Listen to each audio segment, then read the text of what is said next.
Welcome to Discovering. Tonight we take a look at the Forest Lake Reservoir and find out why it has been almost completely drained. Dam owners previously, including this one, have said that it's not economically feasible for them to make the repairs. And we go diver duck hunting on the Great Lakes. I'd say you can probably see anywhere from 50 to 100,000 at different times. We saw quite a few this morning. So sit back and relax. It's Monday night and it's time for Upper Michigan's very own Discovering. The secret streams that flow beneath the cliffs of colored stone. Forest thick and healthy with birch and pine and oak. Surrounded by the greatest lakes this world has ever known. The black bear's awesome presence as he roams the hills and fields. Call of the timber wolf, the loon's lonesome trill, the eagle soaring high above, the trout lies deep and still. These are what I treasure, the only way I measure feelings that I have for this fine land. There is so much to discover when you're a long-time lover of northern Michigan.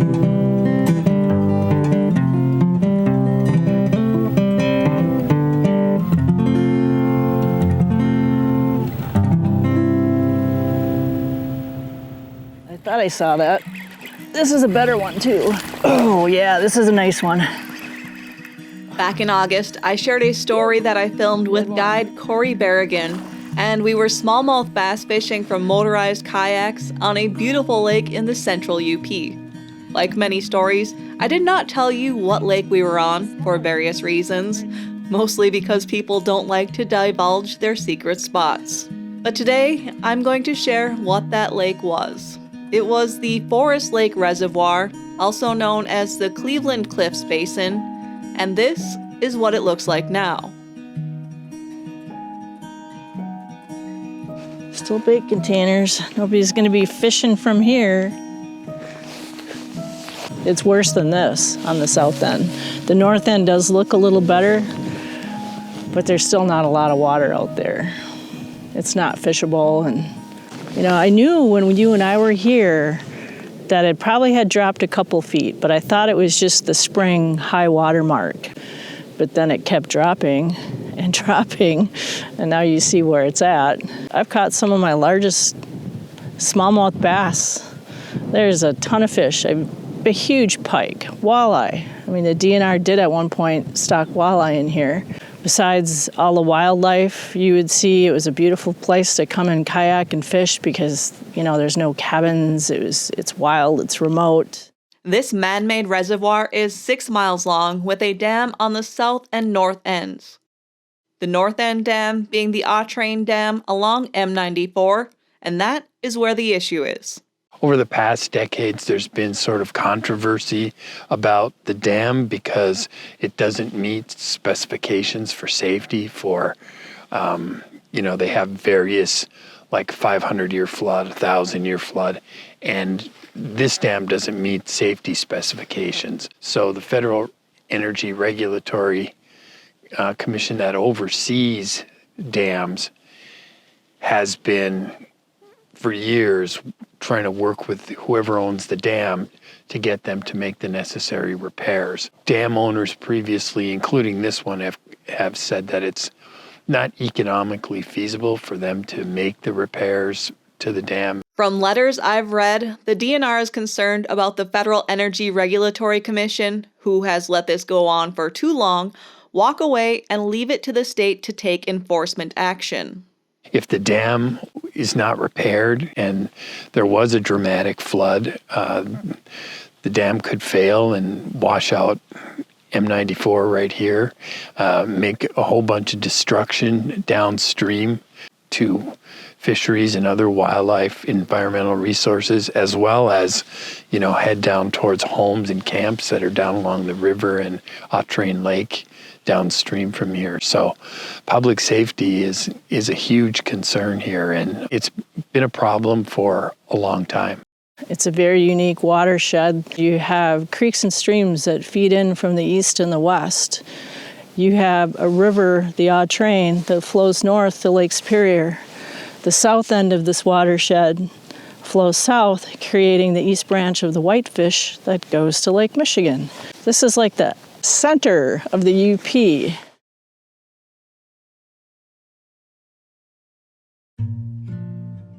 So, what happened? Here's a timeline. Over the summer, RWE drew the lake down, and on August 24th, the basin was down to its licensed minimum elevation of 773.4 feet. I spoke to Vice President of Regulatory and Dam Safety, Jason Krusher, over the phone, and he said that the Federal Energy Regulatory Commission, known as FERC, required RWE to drop the basin to that minimum as fast as possible as a risk reduction measure for dam safety. Because RWE had not fulfilled their obligations to modify the dam in accordance with FERC, one of their mitigating approaches was to draw it down to the licensed minimum. For that reason, that there's less water in the impoundment. If the dam were to fail, there'd be less water. So that was one mitigating strategy, but that was a short-term correction. With minimal rain in September, the basin water level continued to drop, and on October 15th, RWE emailed FERC, the DNR, and USDA that the water was now 3 feet below the licensed minimum and requested that the minimum outflow be lowered to 25 cubic feet per second, after the damage was already done. Last month, Eagle cited the dam owner, RWE, with multiple violations. I believe October 17th was the day violation notice was sent. From Eagle to RWE, and they're in violation of two different state statutes. One is Part 301, the Inland Lakes and Streams Statute, and the other is Part 303, the Wetland Statute. They're in violation of Part 301 for diminishing a lake. Even though they're under FERC license, they did not consult with and receive approval from the state to do so. And under 303, which has no exemptions for FERC-regulated dams, they've dewatered wetlands around and within the impoundment. From the sounds of it, RWE made a choice. Either way, they would be in violation and chose the mandate that requires the dam pass 50 cubic feet of water through it per second. Obviously, if you stop flow out of the dam or you restrict it, at some point, the organisms downstream won't have the water that they need. 2 weeks later, the DNR agreed to the 25 CFS outflow, but not before the water dropped another foot. If you wanted to break up the ecological concerns, the first would be the aquatic organisms and habitat provided in the impoundment itself. Obviously, that is required to have water for it to be functioning, so they've drastically reduced that. The wetlands portion of it, it would be within the impoundment and then the surrounding areas. And anytime you drain or alter the hydrology of a wetland, you are altering its functions and values. The timing of all of this doesn't bode well for the aquatic life. This is the time of year where most aquatic organisms and they're going into hibernation in terms of turtles and insects and things like that. And so if they start hibernating, and then you draw down the water, you freeze them out. I don't have any survey data at this point, but I would suspect that a lot of the adult fish are probably already dead. Those that survived would be in whatever remaining pools and deeper areas there are. Obviously, when you take an inundated area and you drastically reduce it, you drastically reduce the amount of habitat. And that gets back to the fact that we weren't notified. This wasn't permitted. It just was done. And so we couldn't take any steps to avoid or minimize or even mitigate those effects of the drawdown. RWE is working to bring the water level back up to the minimum 773.4, and that is where it will stay. RWE says they do not have the funds to either repair or decommission the dam. It would cost $3 million to bring the dam up to FERC's safety standards. A year or two ago, RWE applied to FERC to surrender their license. And that means basically we're done producing power. We don't want to be regulated as a hydro plant anymore. And they cited that it wasn't economically feasible to operate. The dam it's a legacy structure. It's not a money-making machine. Time will tell what happens with this reservoir, and in this battle over this legacy dam, the fish lost. So did the humans who enjoyed fishing this basin. To me, it was a hidden gem in the UP.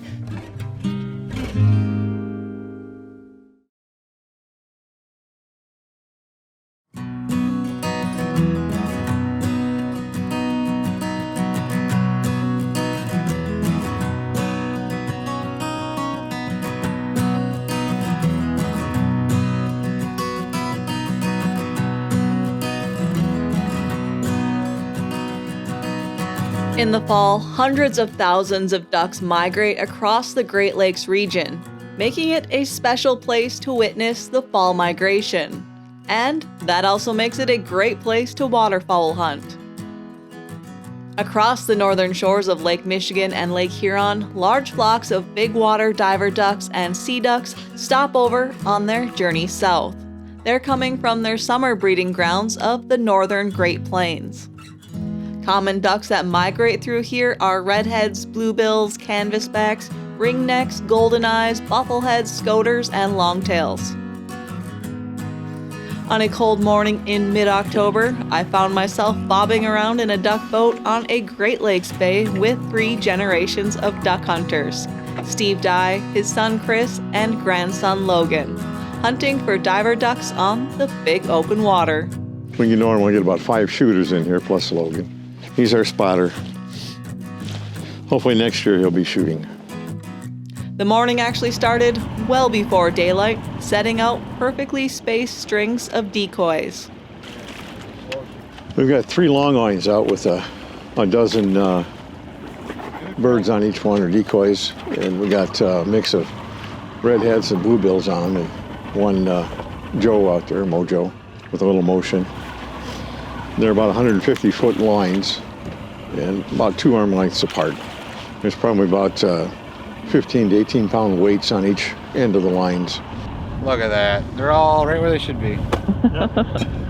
The way we've got them set up out there, looks like 2 groups of birds out there on the water. We got a group of redheads over here and bluebills on the other side. And hopefully they'll land in there. A lot of times we have a gap in the middle where we hope that they'll land also.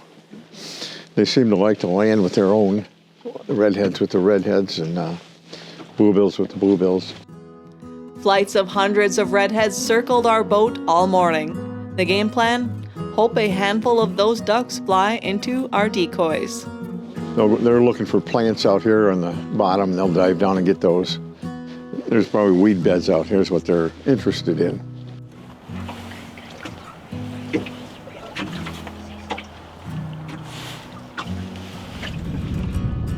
Not long after daylight, a single redhead flew into the decoys.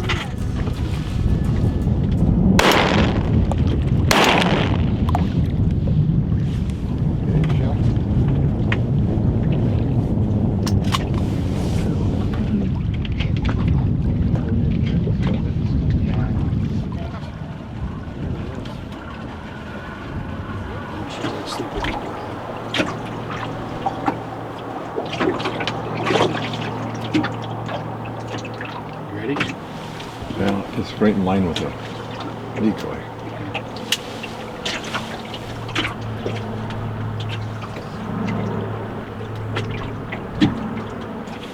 Yeah, let's do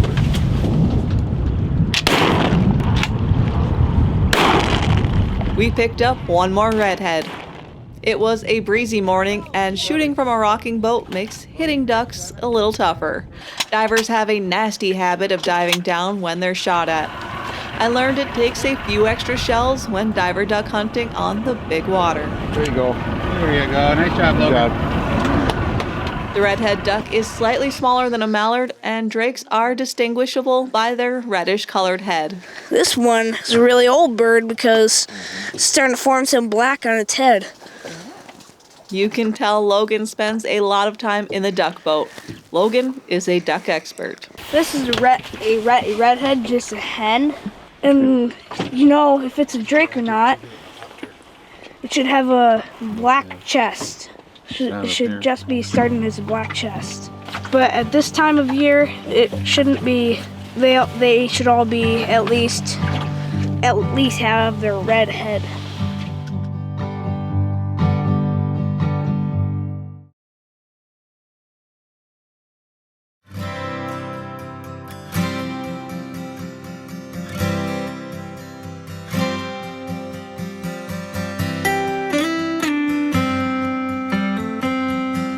According to Chris, the ducks we're seeing today most likely won't be the same we would see if we were there again tomorrow. It's a constant rotation of ducks stopping here to rest and fuel up before they continue south. Yeah, they're coming from the prairies, probably, and then they'll head over to Chesapeake Bay from here. I'd say you can probably see anywhere from 50 to 100,000 at different times. We saw quite a few this morning. This is a flyway for them in a staging area right now. As weather gets worse, they'll start to head down. Most of the Great Lakes region is part of the Mississippi Flyway, one of the 4 pathways in North America that ducks and geese follow from their breeding grounds to wintering areas.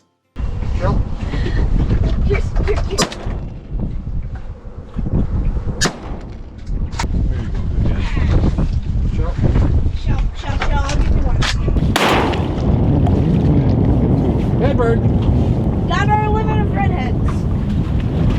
A limit of redheads is 2 per person. A total daily bag limit is 6 ducks per person, so we stuck around to see if we could get any bluebills. The notches of the tail feather right there, that means it's a young bird from this year. If it doesn't, like this one right there, it does not have it, so that means it's an adult bird. This one's a juvie, an adult. That one's an adult too. Two drakes, 2 hens.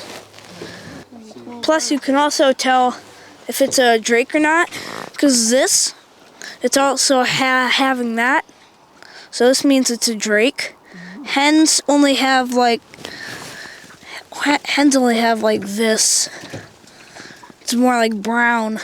On the drakes, they're more of the color of their body. I learned them from books and from Dad, and yeah. I've not known the tail feather thing since I was 7. How old are you now? 9. About to turn 10. We've got our limit on redheads right now. We'll hang around and see if the bluebills show up. We'll pick up golden eyes, which is a late season duck. I think we've seen 1 so far, but those will show up more at the end of the month here.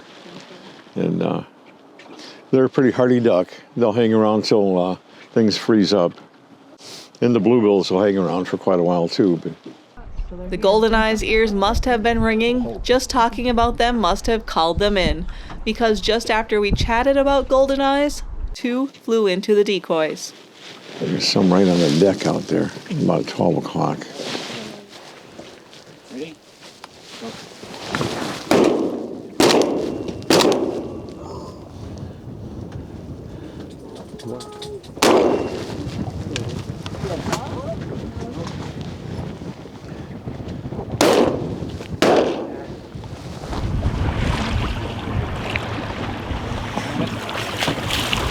All right, back to the spread. The drake should be up there. And the other one? Secret is a good long net. The guys told me this was early to see golden eyes. It was a fun and educational experience on the water, learning about open water diver duck hunting, and amazing to see so many ducks flying around us. Thank you to Steve, Chris, and Logan for taking me out. Well, it's fun getting the different generations going, which is important to pass along. That's fun. There's a lot of times I don't even need to shoot or get anything. I'm just as happy if they get something. As we were packing up the decoys, 1 more redhead flew into the last string. What's the most common thing happen when you pick up decoys? All the ducks start coming in? Oh, they do. We didn't get it on camera, and it took me a few shots, but I got my very first duck, a Drake redhead.